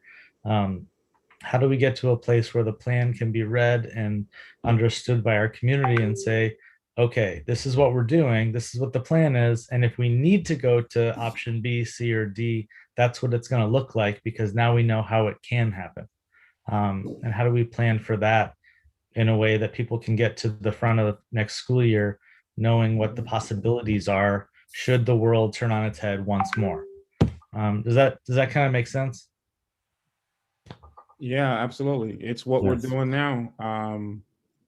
Joy, we are building our plan, and part of that plan will be if we have to revert back to full remote, we will have that ready to share with you all in next month's meeting. Yep. So there's Awesome. some. Yep. Yeah, that was the next part is, will we know that prior to the school year starting? Do we need to add a meeting or two somewhere in there over the summer so we can see the ideation process as that happens? But I think that's the worry I have as a parent of kids in school is, planning for the unknown. And I want to have full confidence that whatever's going to happen, that there's already a plan for it, right? Yeah. We are better because of this experience. So absolutely, that's part of our plan. Good question though. Thank you. So I think I need to start by acknowledging that as a super planner, the pandemic has probably compromised all of my bandwidth for uncertainty. So I'm dissatisfied with where we are, but not because everybody hasn't done a great job to figure out how to go as far as we can in this moment. So I guess I want to ask for our next discussion to have some specificity in some areas that it isn't there now. I definitely want to understand more about our direct plans for emerging bilinguals and what reentry will look like for that, to make sure. I know that our plans right now are kind of general and logistical, but I do want to highlight some populations that I really have to be a focal point for us. So I wanted to hear more about our plans for emerging bilinguals. I want to hear more about our plans for special education, particularly for students that are not in the place that they need to be based on this year, that really struggled with the remote learning option. With this concept of a virtual school, I would love to hear more on how does that work? Is that you're in for the whole year? Do you have quarterly opt-outs, right? Like, how does that structurally and logistically work for, because I'm kind of putting on my parent hat of like, what would I need to know if I was trying to use any of these systems, right? And then also for this outdoor option, I would like to understand more of what does that look like? How many buildings would actually need that? Is it, I think this year we learned that a lot of things were really needing to be customized building by building based on population of students, based on the actual building room sizes, kind of all that. So I would love to see more of like, at 3-foot distance, how off are we on our normal numbers? I don't have a concept of the difference between 3 feet and what we would have had before. I know the tables versus desks are a big part of that, but just kind of, if our occupancy rate was this, without that 3-foot distance, what is it with this 3-foot distance? Therefore, what would be the overflow that we would need to handle in these outdoor spaces? And kind of, I'm sure this is top of mind, but we do not live in California. We live in a place that is going to get incredibly hot and incredibly cold in those spaces. And so what are all the logistical pieces to make sure that that is a safe learning environment? So I know we're not there yet. I know that, there's still a lot to be sorted out, but I would certainly hope that in our next conversation, we would have more detail on all of those areas. Yes, absolutely. It's like we have some things already, but we didn't want to present a half baked. We want to make sure we brought the full plan. But your point is well taken. We will. That's our goal for the May's meeting, to have those details. Most definitely. Thank you. So this discussion is meant to be about the plan, and our discussion in May will be about individial school plans, school improvement plans. Can you tell us more about the delineation between this discussion and what we'll see in May? Yeah. So right now, as we spoke of, we wanted to give you the frame of our operationalizing our planning for the new school year. So we're going to actually bring to the board in next month's meeting the actual return to school plan in full, with the details as Biz spoke about, fully laid out. And then we will also be bringing a resolution regarding that, the resolution to the board to vote on to approve the plan, the full plan. And so today what we wanted to get from you all was just we're getting some feedback about things that we need to consider, things we need to have factored into our process. And then the school work plans, Anya, that's a different piece. On the lead is and Little, if I'm not, are leading that. That's not necessarily connected to our return to school plan. It's really about school improvement. Right. Andali, do you want to share just some glimpse of what the school work plan conversation looks like? Absolutely. This year, Well, two things. One is that our school work plans this year were really centered on our 6 systems. Many of our schools used, let me restate that, all of our schools use the 6 systems to really help define their priorities. Depending on the school's self-assessment, they made decisions about how they went through and thought about their professional learning plan. I would say that all of our schools did prioritize professional learning communities, the PLC work, as a central portion of their schoolwork plan this year. In thinking ahead, a couple things. One is that we've gathered principles to really help redesign the schoolwork plan process to be more, I would say, user-friendly. There are some challenges with the way in which the structure of it was. So we're looking at how the schoolwork plan could be much more used by teachers and also just much more easier to navigate for schools in order to help them make it a tool that's a living document and not one that they plan in the summer and look at twice or 3 times a year, but one that they can really lean on throughout the year that really matches the kind of focused priorities we have around the outcomes for Black and Latinx students. And so one of the ways in which we're doing that is that the principals are repurposing it so it's much more strategically aligned to the Miracles work and the 6 systems. May I ask a question around school improvement processes and parent involvement in those conversations, right? I think one of the pieces that I really like to ensure is that as we have school improvement plans, making sure that parents are part of those conversations whenever possible as partners, right? And I'm sure that's a conversation with our FACE folks, our family engagement department. But just as we think about school improvement, just making sure that there's room for parents to help in the decision-making process in regards to what they need. And of course, always our most marginalized parents who are usually not at the table, right?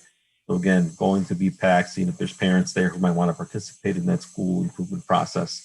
Again, it's a best practice just in general. Thank you for that feedback.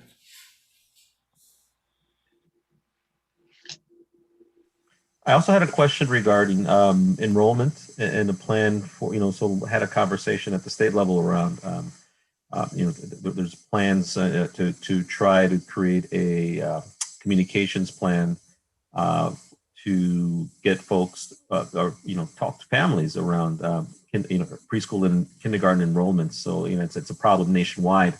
So making sure that, we start having that conversation as we think about our FY 2021-22 school year, just making sure that they're, there'll be help from the state coming, but again, we it takes a while. So whatever we can do to start thinking about, again, our kindergarten as well as preschool enrollments to make sure that we're capturing families that didn't enroll their kiddos because of the pandemic. Sunny? Yeah, just a couple of things. One, on the use of outdoor spaces, which I think is obviously a really good idea, and I'm sure you all are thinking about this, but I didn't necessarily hear it directly spoken to. Obviously, I think we need to consider, in addition to weather issues, just general safety issues, especially when we're talking about our youngest learners. How are we going to support our educators in making sure that everyone is staying safe and within where they need to be, within whatever the outdoor classroom space is. The other thing is on the using like gyms and cafeterias as prep spaces, I think is what the consideration was. I think that's great, I guess. And again, I don't know if I just missed this in the presentation or misunderstood something, but then what happens to gym class? If music rooms are being used in there, then what happens to music classes? We always have a tendency, and I think this is not just us, I think this is in education in general, to minimize the quote unquote specials as not part of the necessary curriculum. And so those spaces, if we are taking them away, how are we then going to provide learning for those subjects, which I think a lot of our community would agree are not just extras, but things that are what their kids come to school for. So I hope that there's some thought around that. I don't know if there's anything that can be addressed right now I about can that. or if that- I can Okay. definitely speak to that, Sony, because again, the plan at the time was our thinking when we didn't have guidance Okay. from 6 foot to 3 foot. So at that point, all brainstorming was on the table, and we wanted to think about how do we leverage those large spaces to bring more children back. Thankfully, that's not our story or our issue, not really even an idea that got moved forward for our thinking. So that's not even on the table for us. Okay, great. However, it could be if there is another wave of another strain, we may get advice to move back to greater spacing than 3 feet. True. So I'm not discounting the way that the science might move us in any of this. And I definitely think we've had a year of bowing to the uncertainty of whatever that advisement has been. But this plan in particular and this discussion was largely looking at how do we bring more students back and under the presumption that we're moving in the right direction where the pandemic is concerned. Obviously, we now have a little bit of history behind us on what to do when we need to kind of revert back and turn back. It's not ideal, it is not perfect, but we at least now have a precedence that we didn't have before. And so I think the final thing that I want to say then is, to take Dr. Green's suggestion and provide a compliment on the planning and the work that you're doing. And I think also just giving us, I think this last exchange is an example of where by opening up sort of the thinking process, you're obviously, I think there are going to be people who maybe are approaching with a lot of confusion and assumptions that, so this is what they're doing, when this is all just sort of the ideas that are on the table and not necessarily what's being moved forward. So I guess I would again urge to remember that this is a planning process. These are ideas that have been generated without any sort of filtering or refining of what they are. It's giving people sort of a transparent look at what the thought process is, and that more details and final details will be communicated later. And so I guess I thank the team. This is really difficult work. We've all obviously had a really, really difficult year, every single one of us. And next year will still be challenging, but you really are thinking and planning ahead. And I know everybody just wants all the details right now. And, if I can understand people's frustration, but I would also just, put out a plea for patience, because we want to do this correctly. We want to do this thoughtfully, and that just takes time and to plan for, different contingencies. This isn't easy work. And remember that it's all happening while we are still trying to make this year, which has been such an unpredictable year.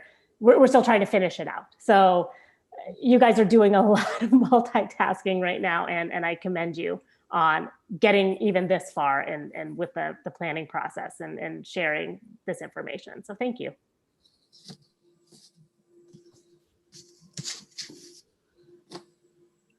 Sua, yeah. Thanks. Just to hop on the compliment bandwagon then, I just had two things. I think one of the advantages of this transparency and sharing the compression planning details now is that we get to see all the logistical considerations that have to go into such a planning and the questions that we need answers to. And I think that's often what's hidden in administrative work. I've been in higher ed administration for a long time, and I was just talking to somebody saying, like, when administration goes well, you don't see it. Often it's invisible work. So I think part of the compression planning and part of the sharing of that is that we can see that work a little bit more.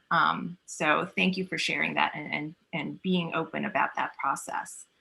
And then the other thing I wanted to emphasize, because I see it reflected in this planning, I know there's been a lot of conversations, especially from educators and psychologists and mental health experts, about the dangers of simply emphasizing learning loss right? And the deficits that we have to address, and instead building on those strengths, right? And really building on what our children have learned in this year.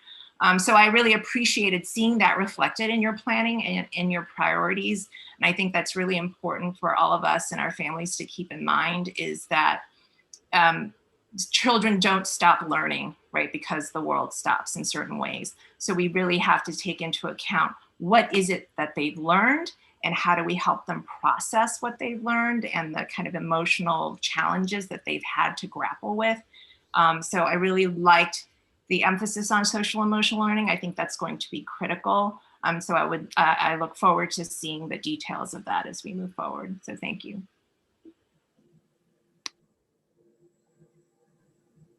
Yeah, Joey.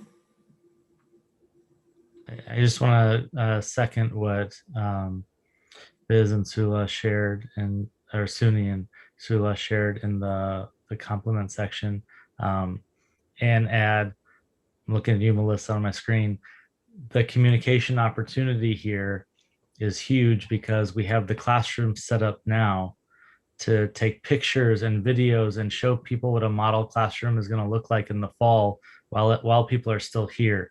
And I'm thinking about those kids that haven't stepped in a kindergarten classroom before.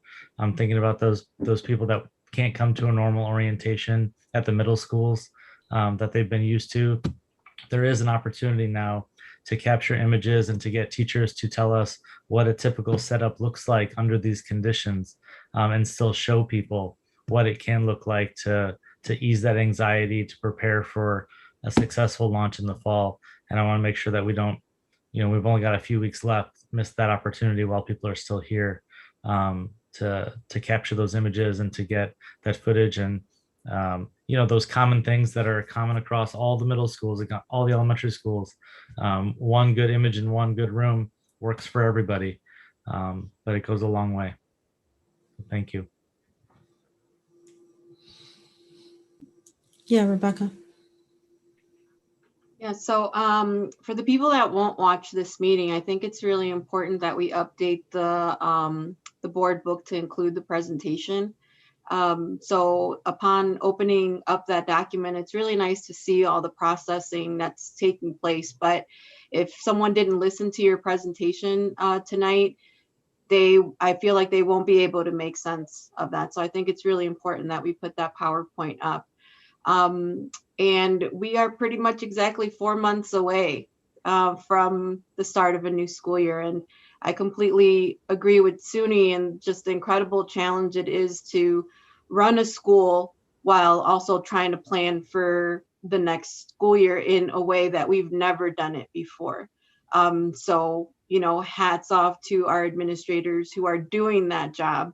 But the anxiety I think that we feel in the community with people wanting to know, when do we get to see a plan? Or I think having a timeline that we can give our community to know when the next update is going to be and how it's going to be received. I know we've heard a lot of feedback about just the overwhelming amount of emails that parents are getting. So if they know to expect an email by a certain date, or if I think we've heard a lot about just email and emails getting lost and information not being received in what parents feel is an adequate time. And so I just really want to stress the need for us to get a timeline to our community of when they can expect updates and in what manner. And like you've said, Melissa, we have to continuously repeat it for the people that don't visit the board book and won't listen to this meeting,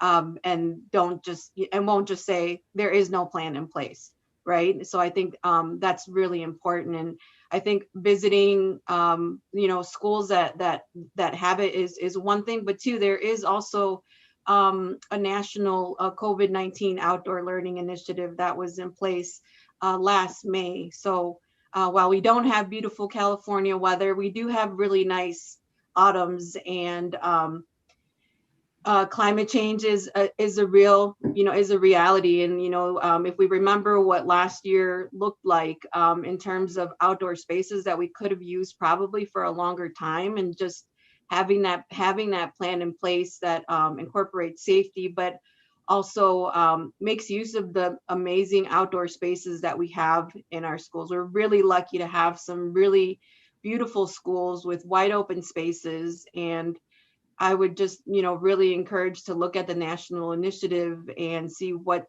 schools have done around this area, and of course, taking into account safety and the things that we have to account for. But again, I think it's really hard for me to think about just the 4-month time span that we have to make sure that we have our community on board for whatever plan that we put out. And I think that's, I'd also be curious to know what our medical advisory team is doing through this process, and how we will get potentially more regular updates from that advisory committee, and so that parents could make an educated decision on what is best for their family for the next coming school year. That's a virtual experience for their kids. And two, we have a lot of families that aren't with us this year, and have to make those the very difficult decisions on whether or not they will come back to us. So I think that the more information that we're able to provide in a timeline of when our community can expect it, and just being aware that a lot of people won't listen to this conversation, and so making sure that our website links are up and running, and people don't feel like we're hiding something, or that we just we don't have the information readily available in a place for them.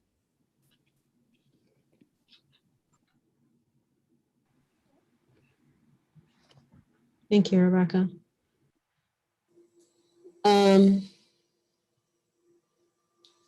I appreciate the amount of thought and planning that you all have put into this, and the tiers of thinking that you've addressed, from sharing the communication plan to sharing the imaginings and wonderings and expansive ideas that, and also stakeholder communication that needs to be put in place. I appreciate that. I look forward to getting the fully fleshed out, robust plan in May, as does our community, clearly. And I participated with ABC over the summer in contacting families about their options for preferencing remote or in person. And that was a really rich opportunity to have, personal conversations with families, and making sure that I think it was an element of customer service that our families deserve. And so I appreciate that that's being looked to as a model that can continue to be relied upon. We have a lot of parent leaders in our community that have rich relationships and a commitment to our broader common good. And so leveraging that, I think, is really key and important. I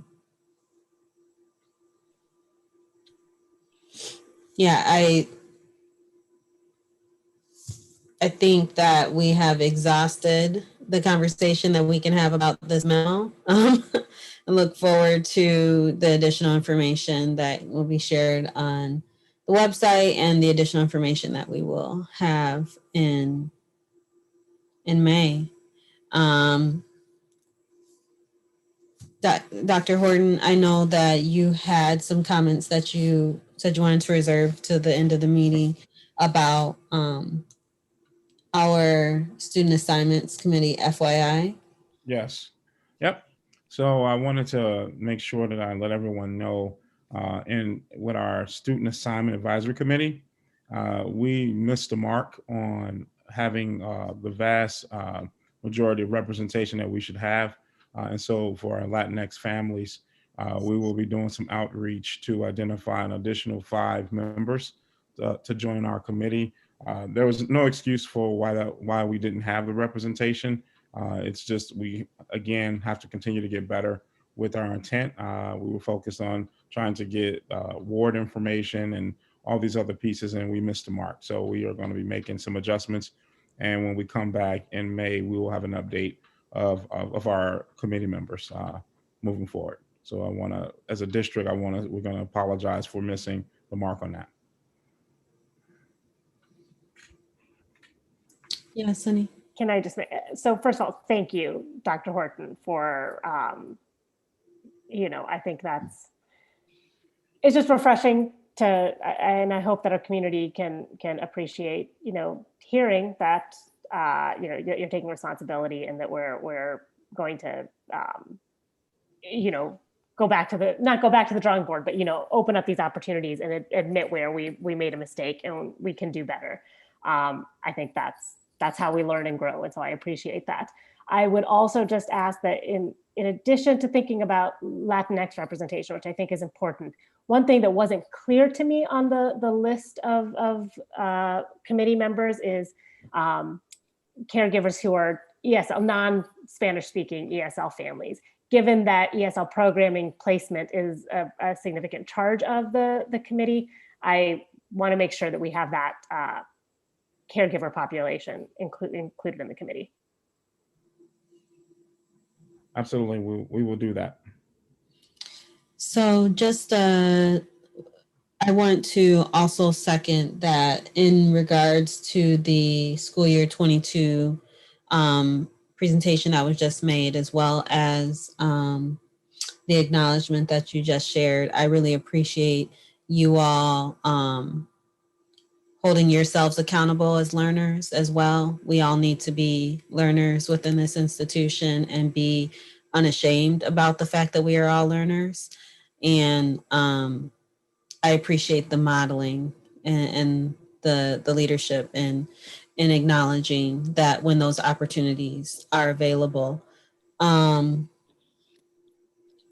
So one, I wanted to acknowledge that, but also I would encourage considering how we use the racial equity impact assessment tool in practice in situations like this.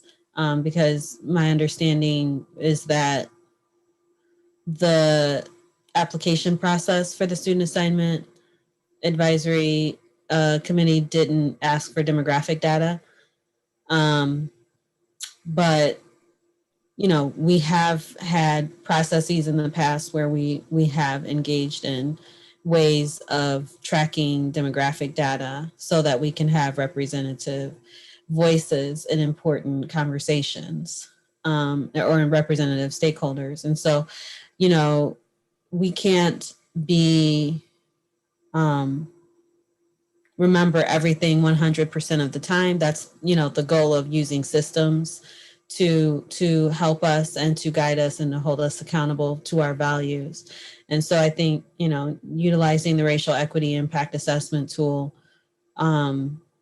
may have been useful in this regard to make sure the process was inclusive of the voices that needed to be included. And I know we had some internal inquiry. I think myself and Biz asked you about the demographic of the student assignment committee earlier today. But I appreciate the public comment that we had in that regard as well. And I look forward to, to the process that you all engage in order to rectify that.